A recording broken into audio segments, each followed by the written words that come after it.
Good morning. It's an early one today, not quite 5:30 a.m. yet. Tuesday, March 29th, 2022. Okay, so I did a little review of Nordic Black yesterday, and it's interesting because some people agreed with my review, didn't like it, and some people said, oh my gosh, it's one of my favorites. And I said, it takes all kinds to make the world go round. When I used to watch a lot of movies when I was younger, and I quickly learned that there were certain reviewers who I tended to agree with, and there were others that I had opposite feelings about movies to these reviewers. And actually, I gained more from reading their reviews because very often what would happen is the things that they didn't like, those were the things I liked. So those reviews were very helpful to me. If they didn't like it, I could pretty much figure that I would like it. So maybe it's the same with these coffees. If you don't like the things that, you hear my review and you try the coffee and you say, gee, she's crazy, this is great. When I didn't like something, well, maybe that's your way of knowing if Sylvia didn't like it, I'm gonna like it, or the opposite. If I did like it, maybe you won't. Anyway, hopefully my reviews can be helpful to you somehow. So this morning, I'm gonna do what I promised. I have got this no longer produced Nespresso original line capsule of Cafecito de Cuba, okay? And people have said, would you compare it to the new Miami Espresso, which is a world explorations coffee that just came out very recently. So let me read you some of the things. Did a little research on the internet that I found out about the Cafecito de Cuba. Okay, it's an intensity of 10. It's got 70 milligrams of caffeine, and it's characterized by smoky wood and tobacco. Now, in contrast, the Miami has an intensity of 9, 85 milligrams of caffeine, a little bit more than the Cafecito de Cuba, and it has pepper and tobacco characteristics to it. So the one thing that they do seem to have in common is the tobacco and a sort of spiciness, which you'll hear. So Cafecito de Cuba is one of the few coffees we primarily recommend extracting as a ristretto. I'm not going to do that. Sorry, because my machine is set up for espresso. I'm going to compare both of these as espresso. And I know that many people do the same. Even if it's a ristretto, they still run it as an espresso. So they run it as 40 milliliters rather than 25 milliliters. Okay, and it says it's the best way to experience the intense roasted character and smoky notes. Okay, well, we won't be experiencing it maybe the best way, but we'll see how it goes. Now, it does say a short and intense cup made from Cuban Arabica coffee beans. Its intense roasted character boasts delightful smoky notes of wood and tobacco leaves. Indulge your palate with its dense velvety texture, best enjoyed in a traditional short ristretto. Well, we covered that. Also says, lovers of milky coffee can delight in roasted peanut and bready notes with a deliciously lingering aftertaste. That almost sounds like I was thinking, did I get that from some other coffee and print it in here? No, because here's another one that says, add a dash of milk to Cafecito de Cuba for a pleasantly roasted and lightly acidic cup with peanut and bready notes and a deliciously long aftertaste, dark and dense. And one more, powerful and delightful smoky notes of wood and tobacco leaves, 100% Cuban Arabica grown in eastern Cuba.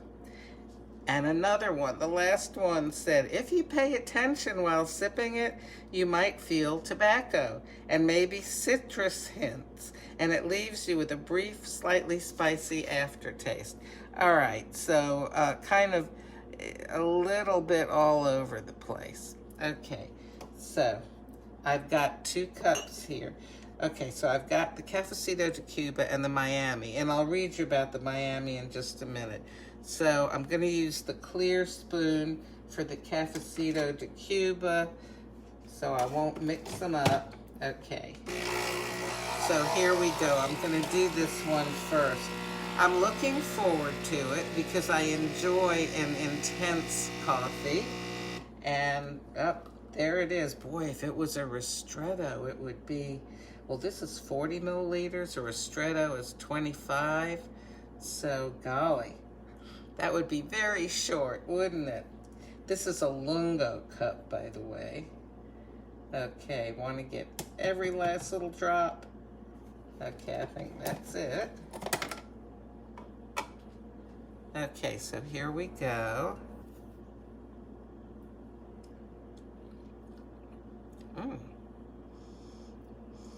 Oh my gosh, okay, am I imagining it?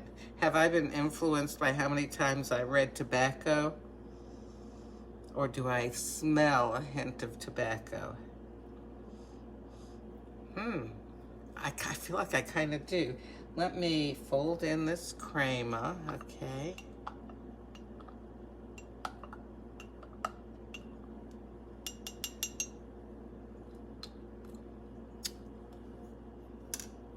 Ooh.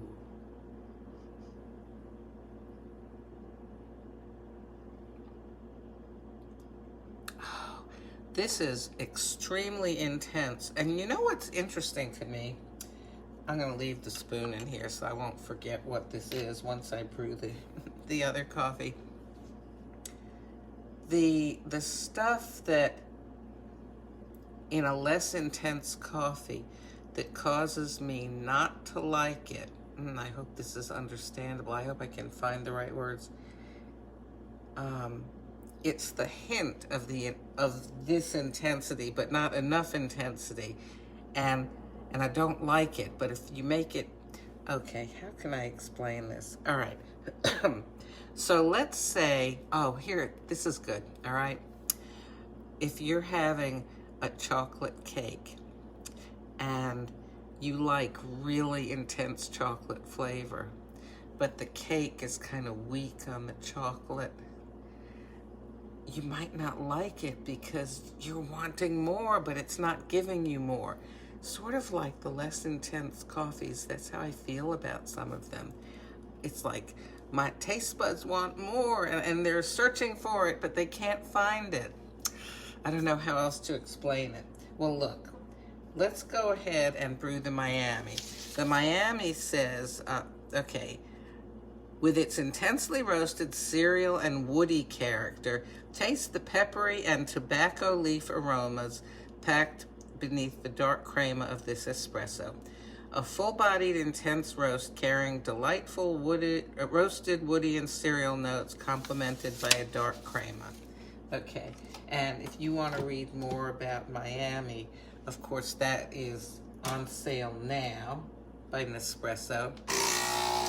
So more information on that is readily available. You don't have to search around like I did for the Cafecito de Cuba. Okay. Alrighty. We'll let this finish dripping here.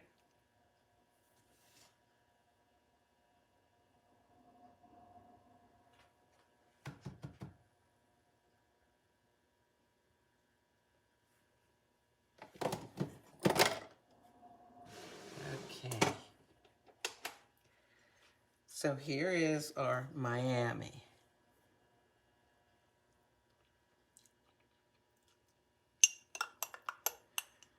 Sometimes tasting the crema makes a difference to me. Most of the time it doesn't. Because that crema is going to be kind of bitter because it's a concentration of the coffee oils. that give the coffee its flavor. Okay.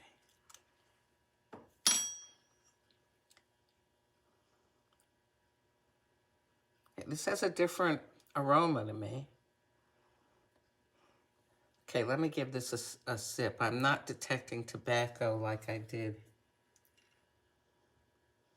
Yeah, I can definitely detect tobacco odor in the Cafecito de Cuba. So this is the Miami Espresso.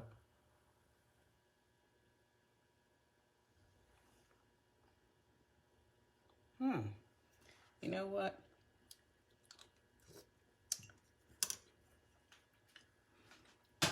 Okay. Cuba, Miami. Okay.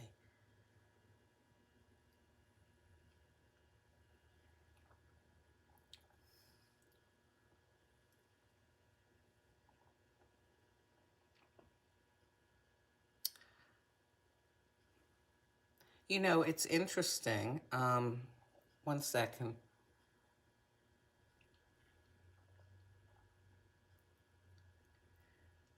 One more.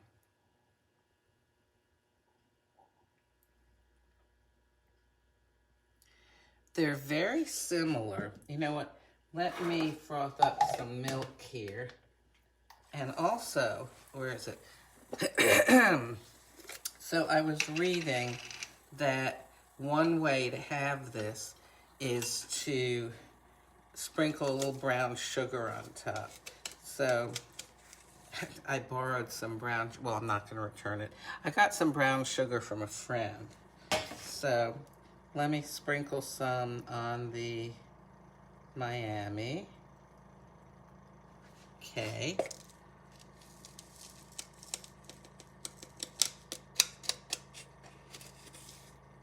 While that milk is frothing, I'll sprinkle a little on the Cuba. Okay, Cuba, Miami. Kind of swirl them around. Cuba. Oh, fun. Miami. You know what's interesting to me? That little bit of brown sugar changed the flavor enough to notice. And it was, you know, just kind of a sprinkle. I want to see what milk is going to do. Okay, Cuba, Miami. I've got the clear spoon next to the Cuba, so I don't mix them up. They really are very similar. Honestly, if I had to choose, I think I like the Cafecito de Cuba better. It seems a little bit more mellow. Okay, the milk is ready. All right, now, you know what I'm gonna do? Let me get another here.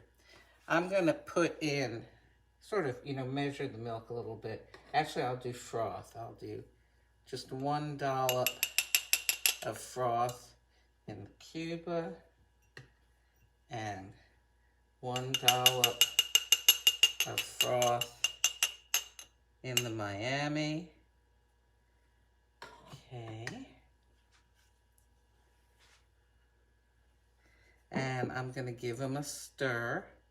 Okay, so I'm stirring the Cuba.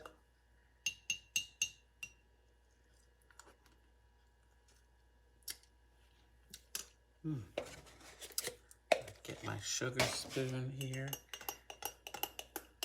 Stir the Miami. Okay, now I will taste them. All right, Cuba, Miami, Cuba.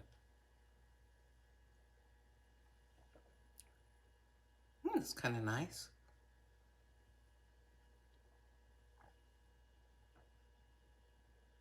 Okay, let me try. Oh, my goodness. There is a sort of a cereal bready sort of taste to this now with the milk in it. And I really do taste a difference.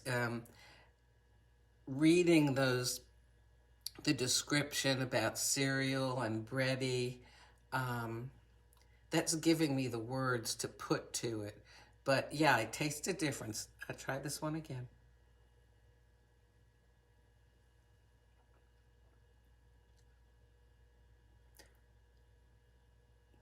Okay, one more sip here. I I really like the Cafecito de Cuba better than the Miami. Of course, there's no problem here about what I'm going to be drinking in the next few weeks because the Cafecito de Cuba is not made anymore. So I will be drinking I got 2 sleeves of Miami, so I will be drinking that, which will be fine. You know, this is a comparison today. It's like saying, oh, you know, do you like light chocolate or dark chocolate? Well, let's say milk chocolate or dark chocolate, but you only have milk chocolate at home and just one piece of dark. Well, you'll be eating milk chocolate, you know, because I won't be making a comparison in future days. I'll just be drinking Miami, but it's okay. You know, I'm going to put a little more milk in here just for fun because these intense coffees stand up really well to having milk in them. So let me stir them around.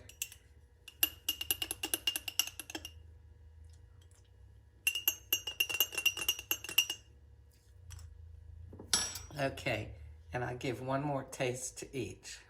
Cuba. Oh, that's nice. I like it. Miami.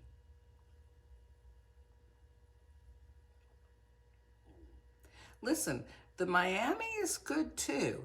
It's just, you know, if I'm comparing, you know, I said milk chocolate and dark chocolate as an example. That's not a good example because these are so close that maybe I should say something like, I don't know what, 60% dark chocolate compared to 80% dark chocolate or something like that. 2 things that are rather close, okay? But I've got a bunch of capsules of this, and this was the only capsule of this one. But it was a fun comparison.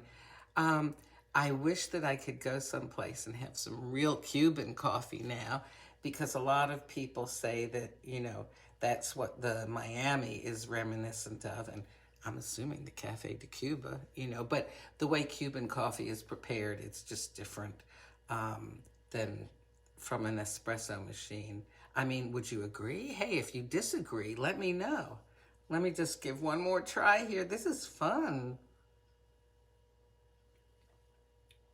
Okay, that's the Miami. I definitely like the Cafecito de Cuba better. Okay. Oh my goodness. And all right, I'm drinking both of these, so I'm getting, what is it? 70 plus 85. Now, okay, that's 70 milligrams of caffeine for the Cafecito de Cuba. That's if it's run as a ristretto. And I ran it a little bit longer as an espresso. So it probably has a little bit more than 70 milligrams because the water is being pulled through those beans or pushed through those ground up coffee beans for a longer period of time. So it can draw out, you know, a little more caffeine. All right, so let's make believe it's got, you know, if they were both 85, so that's 170 milligrams of caffeine. Whew, I think that'll be it for me for today as far as caffeine goes. But anyway, yeah, so I would love to hear your views about these. And, you know, oh, I wonder if I should put just a little more sugar in each one. You know, I just love sweet things so much, but I have been known to ruin things with too much sweetener. Let me give that a stir around. You know, I think, oh, I like it with more sweetener. It's not always the case. Also, these are getting a little cooled off by now. I'll try the Miami first. Now, the sugar has cut a lot of the intensity. Actually, it was better before I put more sugar in. Yeah, it's dulled the intensity of both of them. Oh my gosh. I need to learn that, maybe to leave well enough alone. But this was an experiment, not just a comparison, but an experiment. So, you know what I'm going to do? I'm going to mix them both together because they are similar enough. And I am going to end up drinking both of them anyway.